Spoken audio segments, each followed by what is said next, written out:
Welcome to the Find My Catalyst podcast. We all have problems we're looking to solve, and we know that there are solutions out there, but we struggle with this. How do we find the solution? Where does the nudge come from to help us take the next step and start solving tough problems? The intention of this podcast is to help you find your catalyst and take that next step. I'm Mike Simmons. I am the founder of Catalyst Sale. This podcast episode, as all of the episodes are brought to you by the Catalyst Game Plan. It is really about simplifying execution, helping you get better at goal setting and execution through clarity and focus, building out those systems. I thought I'd do something a little bit different today. I wanted to just turn the mic on and share some specific failures. And this is going to be the beginning of a series of these episodes if the feedback is positive. If you like this, I'd love to hear what you think about the approach. I thought, do I interview myself as we go through this? And I thought that might be a little bit awkward. And I thought, well, do I just chat into the microphone? And that might be a little bit awkward. So we're going to see how this goes. But I'm going to share 3 failures today. The first failure I'm going to share is around the first time I was put on a performance improvement plan. So we'll call that my first PIP. The second one is around hiring and firing. Hiring a team, building a team, and then having to let that team go because I made a mistake. I had a failure. I could have done something better. And the third one that I want to get into is a failure to lead. I'm going to not get into the details around which organizations they were a part of. If you're familiar with my background, you might be able to figure out or do some pattern matching, but that's not the point. The point here are the experiences that I went through, the lessons learned, and hopefully lessons you might learn for yourself. So the first time I was put on a performance improvement plan, I remember when my boss called me and told me that he was going to put me on the performance improvement plan. And he started the conversation with, I don't think you're having fun here. And we'd only worked with each other for a period of time. And there must have been something in my demeanor and the way that I was interacting that indicated that I wasn't having fun and that we just weren't meshing. The follow-up was the thing that bothered me more than anything else, though. And the follow-up was, I'm going to put you on a plan, but we know how this is going to work out. It just isn't, no matter whether you're successful or you're not, you really should be looking for another job. And I don't think that's the way that you put people on plans. And I've put a couple of people on plans since then. I've always thought about that when having to go to this level. And ultimately, a plan should not be something that someone is surprised by. Now, the reality from a failure perspective is I shouldn't have been surprised that I was put on a plan. My numbers weren't there. I wasn't great at keeping track of things inside our CRM at the time. There wasn't a high level of clarity on where the opportunities were going to come from. And I also did not do a very good job when onboarding the new leader into the organization, meaning onboarding this new leader in a way that made sense. Now, what was funny is we competed with each other before he joined the organization. Turnover in leadership, change in leadership style, lack of performance on my end led to a PIP.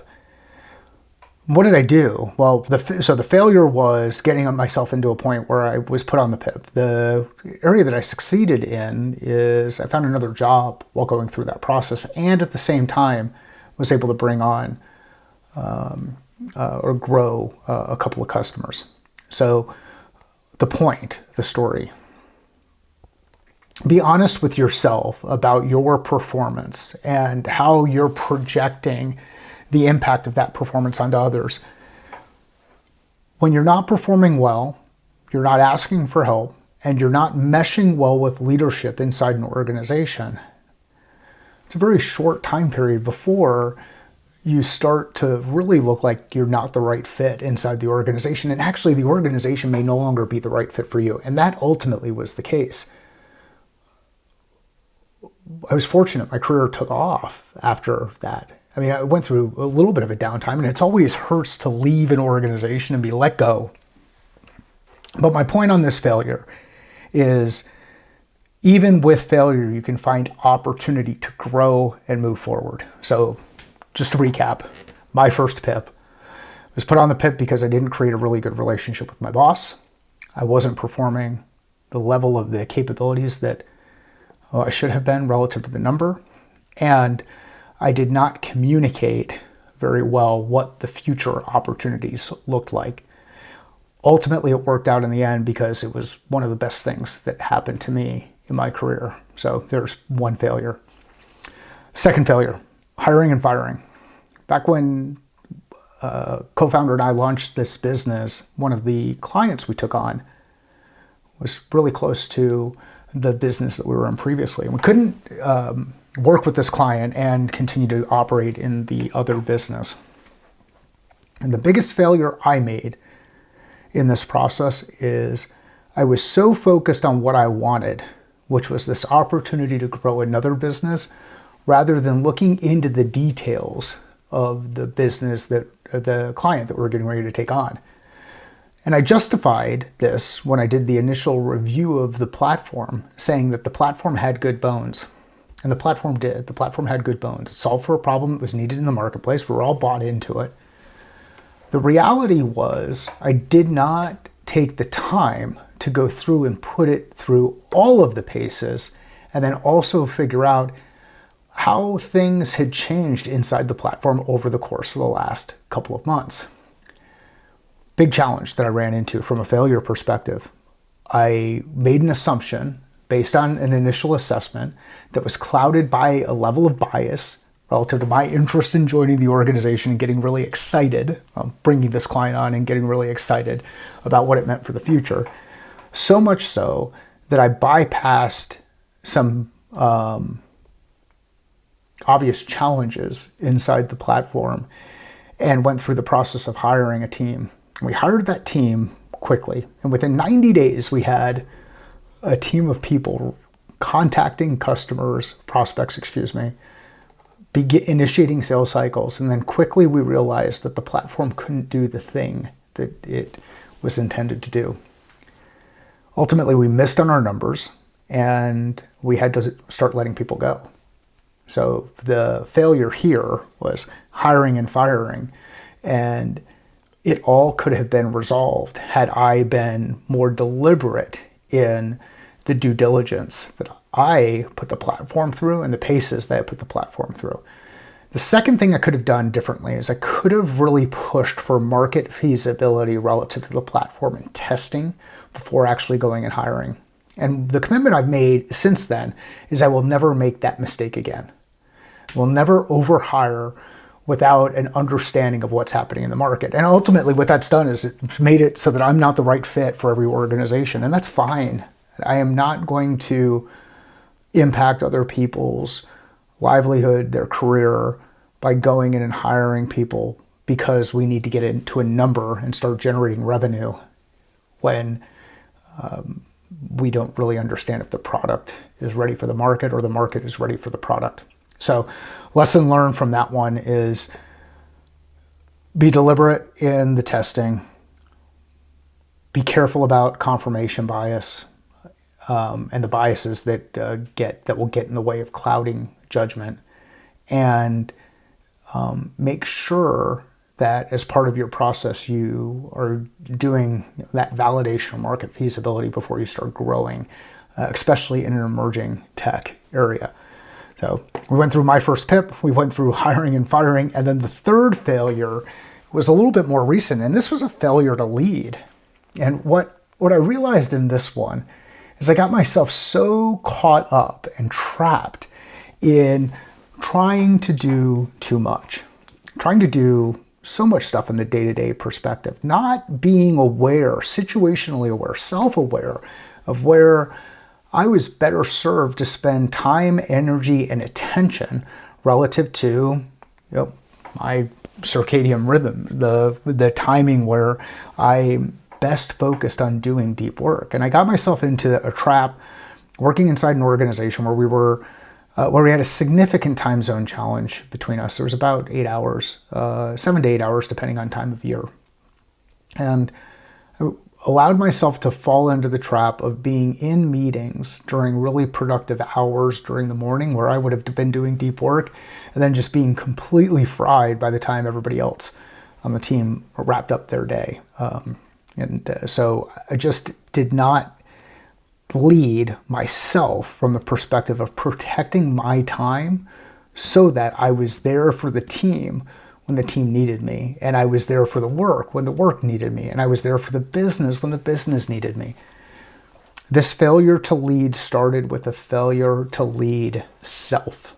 Failure to lead self. And if you're interested in getting deep into leadership of self, leadership of another, leadership of teams, leadership of organization, you've heard me talk about him before. Dan Cockrell's book, How is the Culture in Your Kingdom, is phenomenal. And I recommend it to anyone. And if there's anybody who's listening who'd like a copy of it, I've got a couple of copies and I'm happy to send those out. Just let me know that you heard this episode. I've got 3 copies that I can send out. And if it goes a little bit longer than that, then I'll get connected with Dan. We'll see if we can do something a little bit different there. But this failure to lead self, failure to assess, failure to manage my time effectively got me into this spiral that ultimately I wasn't able to operate or perform as the leader that I expect out of somewhat of my capability. So as we go through the themes here, I think the thing that's really important relative to each of these failures is, there were outside circumstances and other things that were involved in the process that impacted. And you could come through and there are some people who might say that I was being too hard on myself in each of those 3 areas, because from a performance perspective, I'd been with the first organization for a long period of time, had a really strong reputation, and ultimately I still ended up going on to my first PIP and was out. From ability to help the organization solve the problems that we were brought into, we hired that team quickly and we started doing work with customers, and we just realized the market wasn't ready for what we were doing, and the product wasn't really ready for the market. And then the third one, from a time zone perspective, it's really tough to lead an extended team in a virtual environment, in that kind of environment. But those to me are all things that I could push out to somebody else. Ultimately, when it comes back to me directly, how these failures have informed the way that I approach my work. Number 1, set expectations and execute flawlessly. Be very, very clear about the expectations that you're setting and do all the work to execute against those. And I still today miss on this. And one of my biggest struggles is documentation and getting that documentation out to people in a timely manner. So I'm working on that.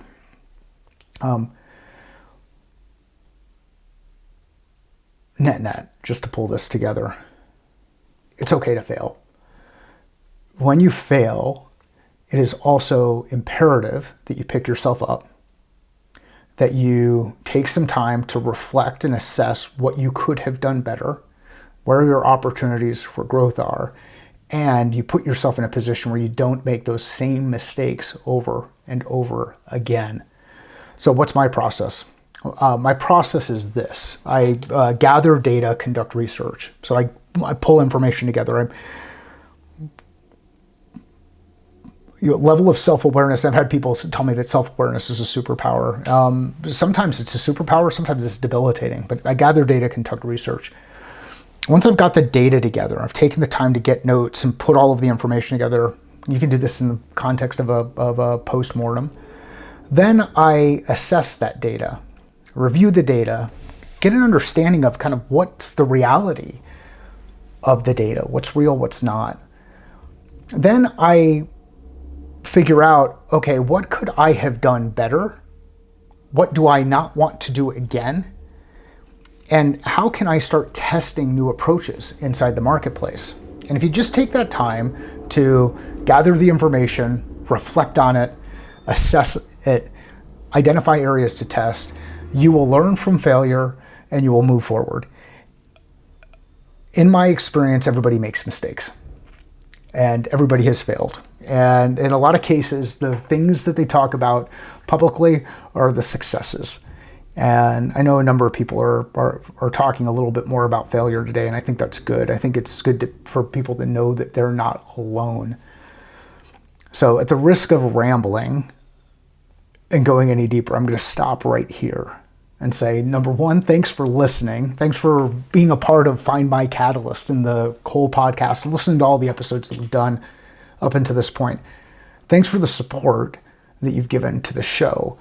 And if there are any questions that come up as a result of this, please let me know, either via direct message or directly on the social media channels. I'm happy to go deeper. If I didn't go deep enough, let me know. If I went too deep and started rambling, let me know that too. Sales is a thinking process. Business is a thinking process. Life is a thinking process. How are you thinking differently about your process?